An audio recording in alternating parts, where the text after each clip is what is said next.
సాధారణంగా ఒక మంచి వార్త విన్నప్పుడు ఎవరికైనా, చుట్టుపక్కల వారికైనా, స్నేహితులకైనా, బంధువులకైనా ఏదైనా మంచి జరిగినప్పుడు, వాళ్ళకి శుభం జరిగినప్పుడు, అది ఎవరికైనా తెలిసినప్పుడు సాధారణంగా సంతోషపడడం అనేది జరుగుతుంది. ఉద్యోగం వచ్చినప్పుడు ఫలానా వాళ్ళకి బంధువుల్లో గాని, స్నేహితుల్లో గాని ఫలానా వాళ్ళకి ఉద్యోగం వచ్చింది సంతోషం. ఫలానా వాళ్ళకి మరొక మంచి జరిగింది సంతోషం. ఫలానా వాళ్ళకి మరొక మంచి జరిగింది సంతోషం. ఈ విధంగా దాదాపు తెలిసిన వాళ్ళందరూ కూడా సంతోషించాల్సినటువంటి పరిస్థితి ఉంటుంది. అంటే ఏదైనా మనకి ఎవరికి మంచి జరిగినా గూడా సంతోషపడే సమయం ఉండాలి సాధారణంగా. ఇంటి పక్క ఎవరికైనా ఉద్యోగం వచ్చినా, బంధువుల్లో ఏదన్నా వచ్చినా, ఎక్కడ శుభం ఏది జరిగినా గూడా విన్న వ్యక్తి సాధారణంగా ఆనందపడే సమయం ఉంటుంది. అభినందనలు తెలియజేసే పరిస్థితే ఉంటుంది. ఫలానా వ్యక్తి మా చుట్టాల్లో ఫలానా ఇలా వచ్చింది. లేదంటే ఫలానా ఈ విధమైన శుభం జరిగింది, మంచి జరిగింది. అభినందించడం ఒకవైపు జరుగుతుంది. అలాగే ఇలా జరిగినట్టు చెప్పడం గూడా మంచి గాబట్టి అది చెప్తే మనిషికి కూడా ఆనందం కలుగుతుంది. మా వాళ్ళకి ఇలా ఫలానా ఇలా శుభం జరిగింది. ఫలానా ఇలాగ మంచి ఉద్యోగం వచ్చింది. ఏదైనా అలా చెప్పినప్పుడు సంతోషం కలగాలి. ఇది సాధారణ స్థితిలో ఉన్న వ్యక్తుల విషయంలో కరెక్ట్ అవుతుంది. కానీ అసంతృప్తితో, ఒక చింతనతో, ఒక బాధతో జీవితంలో ఏమీ పొందలేకపోయామన్న వేదనతో జీవిస్తున్నటువంటి వ్యక్తులు ఎవరైతే ఉంటారో వారు ఎటువంటి మంచి వార్త విన్నా కూడా సంతోషపడలేని పరిస్థితి వాళ్ళ మానసిక స్థితి ఉండడం మనం గమనించాలి.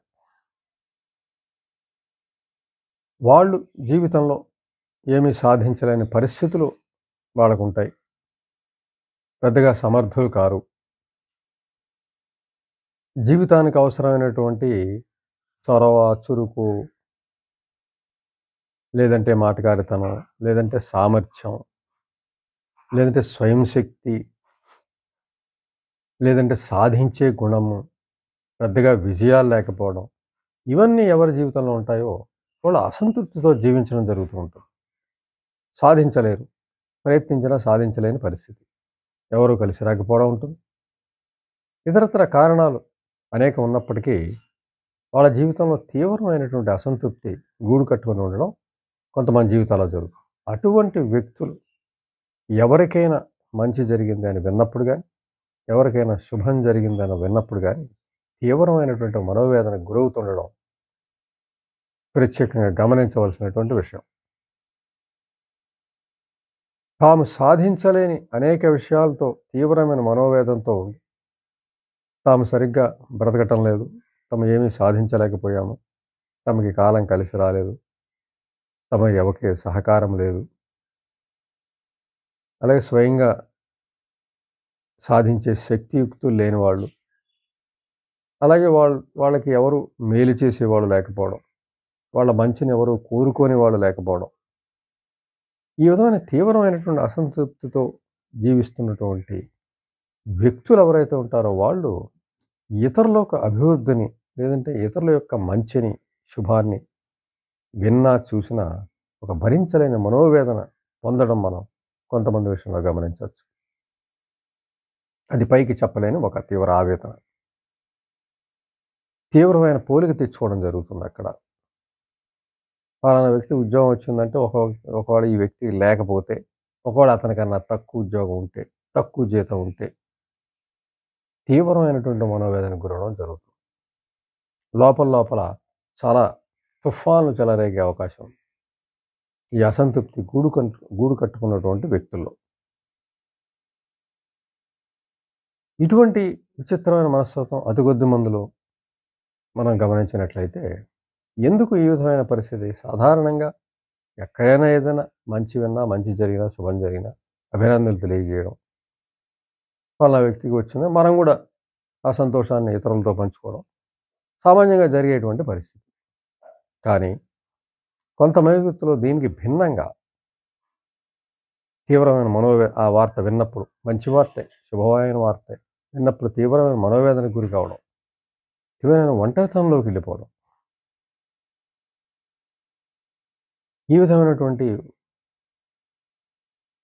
సాదాగా కొనసాగుతున్నటువంటి జీవితంలో చిన్న చిన్న తుఫానులు రేగడం అనేది మనం కొంతమంది జీవితాల్లో గమనిస్తే, ఎందుకు ఇలా జరుగుతుంది అనే ఒక విశ్లేషణ మనం చేసినట్లయితే, ముందుగా చెప్పుకున్నట్లుగా తీవ్రమైన అసంతృప్తి, ఆ అసంతృప్తి మూలమైనటువంటి సామర్థ్యం లేకపోవడం, అసమర్థత, ఏ విధమైనటువంటి సమర్థత లేకపోవడం, మానసిక వనరులైనటువంటి చొరవ, చురుకుతనం ఇటువంటివి లేకపోవడం,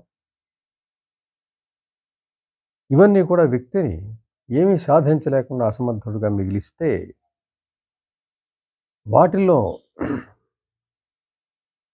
వాటి నుంచి పుట్టుకొచ్చేది అసూయ, ఈ స్వీయ ద్వేషం కానీ, ఇతరులను చూసి ద్వేషించడం కానీ, ఇతరుల అభివృద్ధిని ఓరవలేకపోయినతనం కానీ, ఇతరులు సంతోషంగా ఉంటే సంతోషంగా ఉండలేని స్థితి కానీ, తీవ్రమైన వ్యతిరేక గుణాలే ఎక్కువ మానసికంగా అలుముకునే అవకాశం ఉంది. ఈ అసమర్థత, దాని నుంచి జనించిన అసంతృప్తి వల్ల, దాని నుంచి జనించిన ఓర్వలేనితనం వల్ల, అసూయ, వీటి వల్ల. మరి ఈ రకమైన మనస్తత్వానికి మూలాలు ఏమిటి? ఎక్కడుంది ఈ రకం? ఎవరు కోరుకునేవి కాదు కదా. ఎవరు నాకు అసూయ ఉండాలని ఎవరు కోరుకోరు. నేను అసంతృప్తితో బాధపడాలని ఎవరు కోరుకోరు. నేను అసమర్థునిగా మారాలని ఎవరు కోరుకోరు. ఏవో ప్రయత్నాలు చేస్తారు. వాటికి వ్యక్తులు స్వయంగా అది సాధించే సామర్థ్యత ఉండదు. పోనీ ఎవరైనా సాయం చేస్తారంటే చేయలేరు. ఇది ఫిజికల్గా లోపం ఉన్న వ్యక్తులకి సమాజం సహకరిస్తుంది, కుటుంబం సహకరిస్తుంది, చూసిన వాళ్ళు సహకరిస్తారు, ప్రభుత్వాలు సహకరిస్తాయి. కానీ మానసికమైనటువంటి వెలితి ఉన్నటువంటి వ్యక్తులకి, లోపం ఉన్నటువంటి వ్యక్తులకి ఎవరూ సహాయం చేయరు. కుటుంబం దగ్గర నుంచి ఎవరూ సహాయం చేయరు. అటువంటి మానసిక స్థితి బాల్యంలో ఏర్పడి ఉంటే వాళ్ళ జీవితాంతం ఒంటరి పోరాటం చేయవలసిందే. ఎక్కడి నుంచి ఏ విధమైన సహకారం అందదు. పోనీ వాళ్ళు స్వయంగా సమర్థులు అంటే వాళ్ళు స్వయంగా అసమర్థులుగానే ఉండే అవకాశం ఉంది. ఈ విధమైనటువంటి మానసిక స్థితే మరి ఇతరులను చూసి ఓర్వలేనితనంలోకి వెళ్ళి తీవ్రమైన దుఃఖాన్ని, బాధని కలిగించడం మనం చూడవచ్చు. మరి ఈ మానసిక స్థితి వ్యక్తి స్వయంగా అలవరుచుకుంటాడా, నేర్చుకుంటాడా అంటే అలా నేర్చుకునే అవకాశం లేదు. మానసిక సమస్యలు కానీ, మానసిక వనరులు కానీ ఇవన్నీ కూడా కుటుంబం నుంచి, తల్లిదండ్రుల నుంచి వారసత్వంగా రావాల్సిందే. అక్కడి నుంచి వచ్చేవి మాత్రమే ఇవన్నీ కూడా కలిగి ఉంటాయి మనకి. అంటే కుటుంబంలో ఇవన్నీ ఈ లక్షణాలన్నీ ఉంటే ఆ వ్యక్తికి కూడా వస్తాయి. ఒకవేళ తల్లిదండ్రులు బాల్యంలో పెంచే క్రమంలో తమలో ఉన్న లోపాలని ముందుగానే సవరించుకొని, ఏ విధమైన లోపాలు ఉన్నాయి మనలో అనే విషయాన్ని తెలుసుకొని, వాటిని సవరించుకున్న తర్వాత మాత్రమే సంతానం కోసం వెళ్ళినట్లయితే వాళ్ళకి వచ్చే అవకాశం తగ్గుతుంది. అలాగే ఒకవేళ అప్పటికి ఏదన్నా ఉన్నట్లయితే పెరుగుతున్న క్రమంలో అతనికి పూర్తిగా కావలసినటువంటి ప్రేమాభిమానాలు, భద్రత ఇవన్నీ కూడా అందిస్తూ చక్కని పెంపకం చేసినట్లయితే ఆ వ్యక్తిలో తల్లిదండ్రుల్లో ఉన్న లోపాలు వచ్చే అవకాశం లేదు. చక్కగా ఆ వ్యక్తి వృద్ధిలోకి వచ్చే అవకాశం ఉంది. కానీ సామాన్యంగా వారసత్వంగా వచ్చే వాటిని ఎవరూ పట్టించుకోరు. మానసికమైన సమస్యలు అనేకమైన వారసత్వంగా వస్తాయి, కానీ వాటిని పట్టించుకోకుండానే పిల్లలకి అంటారు, వాళ్ళని ఆ విధంగానే పెంచుతారు. వాళ్ళకు కూడా ఆ విధమైన లోపాలే వస్తాయి. సంతానంలో ఇద్దరుంటే ఒకరికి రావచ్చు, ఇద్దరికి రావచ్చు. వాళ్ళు కూడా అదే బాధతో జీవితాన్ని కొనసాగించాల్సిందే. అంటే ఒక రకమైనటువంటి మానసిక వ్యాధులు ఉన్నప్పటికీ కూడా వాళ్ళకి ఉద్యోగాలు రావచ్చు, పెళ్ళిళ్ళు కావచ్చు, పిల్లలు పుట్టవచ్చు, అన్నీ జరుగుతాయి. కానీ ఈ బాధ మాత్రం కొనసాగుతూనే ఉంటుంది. ఈ చెప్పుకున్నటువంటి అసంతృప్తి జీవితంలో ఉంటూనే ఉంటుంది. అంటే వాళ్ళు సాధించాల్సినవి సాధించలేక దొరికిన వాటితో సంతృప్తి పడుతూ ఉన్నా కూడా అసంతృప్తి అనేది కొనసాగుతూ ఉంటుంది. దాంతో అసూయ, ద్వేషం, ఓర్వలేనితనం ఇవన్నీ కూడా మనసులో పెత్తనం చేస్తూ ఉంటాయి. అలాంటప్పుడు ఏదైనా మంచి వార్త ఎక్కడన్నా విన్నప్పుడు బాధ కలుగుతూ ఉంటుంది, అసంతృప్తి చెలరేగుతూ ఉంటుంది. ఈ సందర్భాల్లో మరి గమనించుకోవాల్సింది బాల్యంలోనే ఇటువంటి గుణాలు వారసత్వంగా పెంపకంలో వచ్చే అవకాశం ఉంది కాబట్టి అక్కడ జాగ్రత్త వహించవలసింది తల్లిదండ్రులే కాబట్టి వాళ్ళు తప్పనిసరిగా జాగ్రత్త వహిస్తే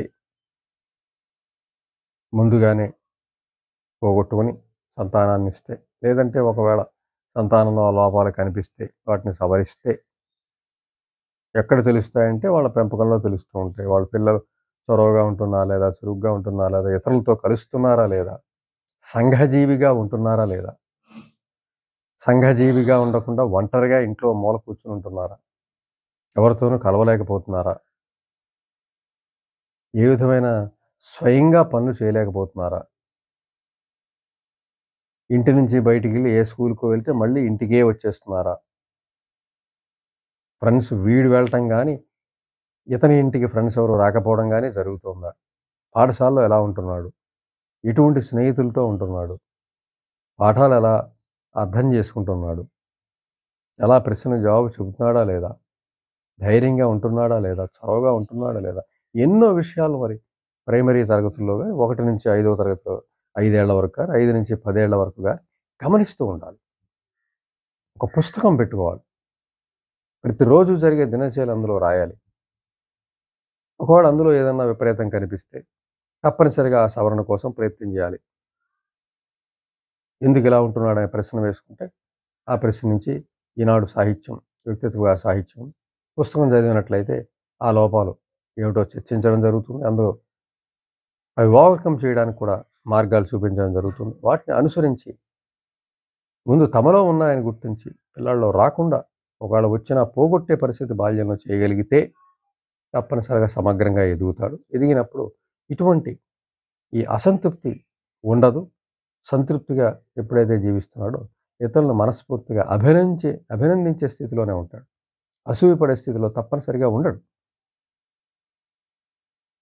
అంచేత ఇవన్నీ కూడా గమనించి మన జీవితంలో ఎక్కడైనా అసంతృప్తి ఏదన్నా ఉంటే ఎంత ఎదిగినప్పటికీ కూడా గుర్తిస్తే తప్పనిసరిగా ఆ సమస్య నుంచి బయటపడొచ్చు. దానికి తగ్గ ప్రయత్నాలు మొదలుపెడితే, సివియర్‌గా మొదలుపెడితే, తీవ్రమైన ప్రయత్నం చేస్తే తప్పనిసరిగా ఆ మానసిక లోపాన్ని వదిలించుకోవచ్చు.